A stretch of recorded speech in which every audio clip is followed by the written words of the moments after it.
Ako si Jassy. Nagpunta akong US para magpar-TikTok. For today's video, puro man sa nakaniguan. Kung bukong pasado sa standards mo, di mi. Panibagong ardaw, panibagong laban na naman. Kaipuhan magbangon, makarigos tama pa eskwelahan.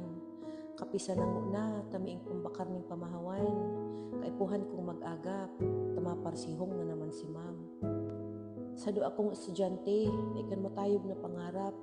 Isakitan ako or ardaw, isakitan ako magpanggap. Tayon ta sakit ing buhay, maski inano kong pagsikap. Pigagibo ko ang gabos, ang sitwasyon ko, perming masaklap.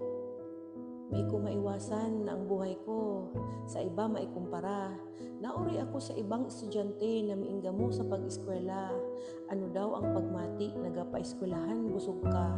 Ano daw ang pagmati na pagkatapos ng exam, gamro merienda. Mental health ko, durog na kung imong hihingo na yon. Positibong kaisipan hanggang sin ang kaya kong darhon. Padayon sa nadaa ang edukasyon tapuson.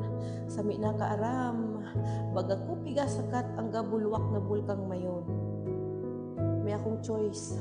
Gusto kong makatapos, kaya pigagibo ko man ang gabos. Padagos lang kung ano ang nasugnaan, wagi na sanang idos-idos. Man sa gabos na oras pero may akong kuntong tios. May magtunong maghigos, ipadagos ang nasugnaan, ako man makatapos. Aram ko binog ang mundo, miing permanente sa buhay ning taho. Kapag ako nakatapos, mabulta sa ako ang gabos kong hinigos. May ko na kaipuhan mamurong kung siin ako makuha ning paragastos. Kaya ako perminggan asar, nagapasalamat sa Diyos. Sa laban ning buhay, tawan ako ning kusog, ngani man na makaangtos. Gilumdumasa na maski inano kasakit ang hamon ning buhay. Sa orar daw, may paglimutan na manghugas permining buray. Kung tinapos mo tong video,